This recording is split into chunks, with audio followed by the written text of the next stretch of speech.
This was scary. America's in the eye of a perfect storm, both outside and in, and it's the average citizen that stands the most vulnerable. I think Patrick Bet-David's warning against a brewing financial crisis here rings truer than it ever has, which is why I need to have the difficult conversation of what we can do about it. Obviously, this is not financial advice, but subscribe to the channel for more discussions like this, and let's dive in. Here's a couple things that we have to be thinking about, and you said, which was fascinating. One, so credit card debt, highest it's ever been.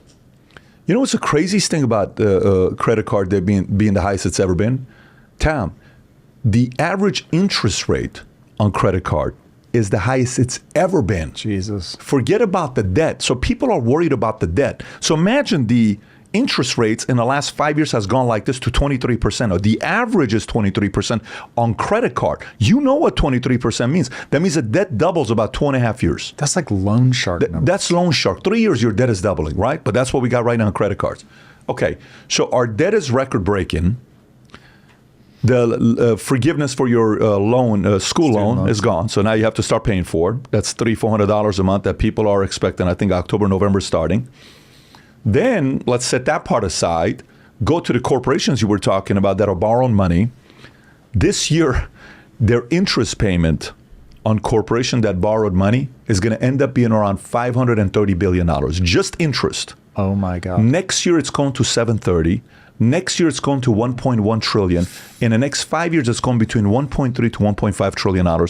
Just on the corporate debt. Not just that, but looking at the corporate world, there's more than enough big names that are limping along with their interest payments on that debt. It includes names like WeWork, which failed to meet a $95 million interest payment among a slew of other financial troubles. Other names like Bed Bath & Beyond, Party City, and Cineworld are also struggling to stay afloat while drowning in interest payments for their corporate debt. And they're part of around 2,000 companies in the United States right now that are being called zombie companies. They're brands that used to be great, but post-pandemic financial troubles and the rising interest payments have made them a ticking clock before they eventually have to file for bankruptcy, liquidate, and go out of business. But of course, companies aren't the only ones drowning in crippling debt, because you can update the credit card interest rate that PBD gave here to 27.6%. That's a new high for the average interest rate. And since that's the average, that means half of the total $1.2 trillion of credit card debt has an even greater rate of interest payments. Nearly half, or 49% of Americans today, carry forward a balance on their credit card debt, and at an interest rate that high, all of that residual debt across interest. And when that becomes consistent over several months, the interest payments compound and balloon exponentially to the point that their monthly payments mostly just cover the interest. That's an extremely dangerous spiral that signals the need for rapid course correction in the coming months, because a debt trap this big in both the personal lives of Americans and the corporate world can only sustain itself for so long. And perhaps we're seeing the first signs of that bubble burst in the coming months and years, doing a lot of damage in the process. Transportation industry, we consult for a lot of transportation companies at Bet-David Consulting.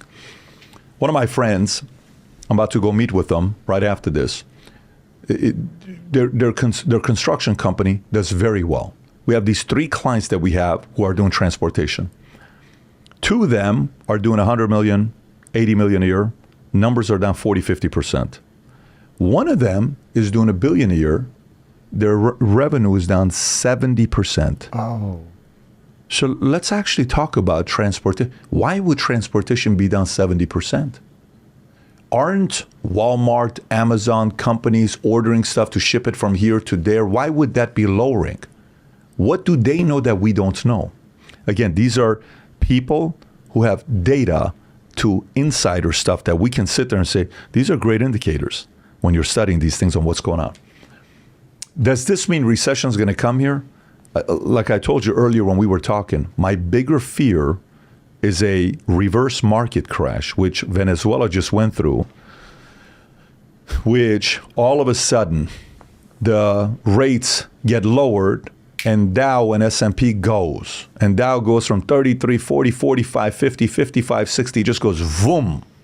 Is that just the dollar losing its purchasing power? Yes, exactly. That's what happens. And you know what? The Federal Reserve just announced 2 days ago that it's starting to consider a drop in the interest rate over the next few months as a measure for controlled cooling of the inflation levels in the economy. If you look at the rates over the last decade, you see the interest rate was extremely low for the 2 years after the pandemic, and then a steep rise to today. It's now the highest it's ever been in a long time at 5.5%. If the interest rates are cut too quickly in a misjudgment of the state of the economy, it could set off a rush of borrowers trying to get cheap credit, to inject to their family budgets and businesses, eventually driving consumer spending too fast. That could create an influx of demand that raises the prices, eventually leading to a crisis of inflation and currency devaluation. That's why experts are calling for a soft landing of the interest rates, as opposed to the rapid rise we saw after 2022. We've already seen a case of hyperinflation in the last few years in this hemisphere when Venezuela's currency, the bolivar, gave a frightening picture of how fast a currency can spiral down into becoming worthless in the span of a few weeks. That currency is now obsolete thanks to the disastrous money printing spurred on by Venezuelan President Maduro.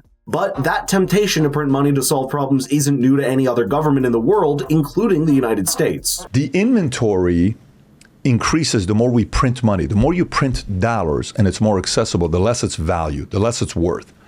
So these are some things that's going on today. You sit there and you're like, okay, so does this mean guys are not going to make a lot of money? No. You're going to see the first trillionaire in the next 24 months. Because none of this is going to affect the guys at the top. None of it. This printing money, every time they print money, the guys at the top make more money.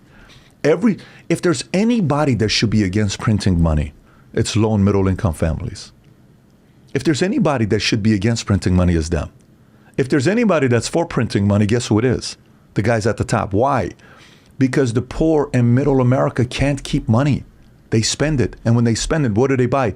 A product owned by somebody in the S&P 500 or other people who have businesses. Money flows up. They can keep printing money all they want. So when low and middle income families are like, look at these guys, all they care about is themselves. Let that bill pass for $2.7 trillion. You simply look at them and you say, you have no clue how money works.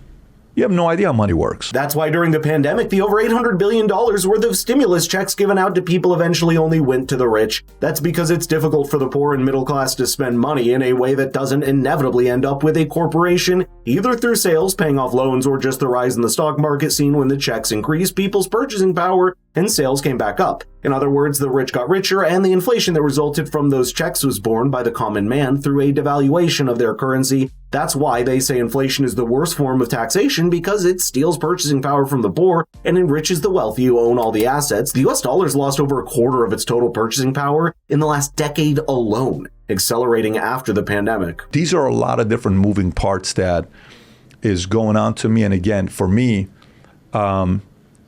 the idea of middle America not being able to make the money they need to make to be able to afford a house, send their kids to school, live in a nice place, enjoy some of their dreams, maybe not the biggest ones, but some of their dreams are going to become a reality.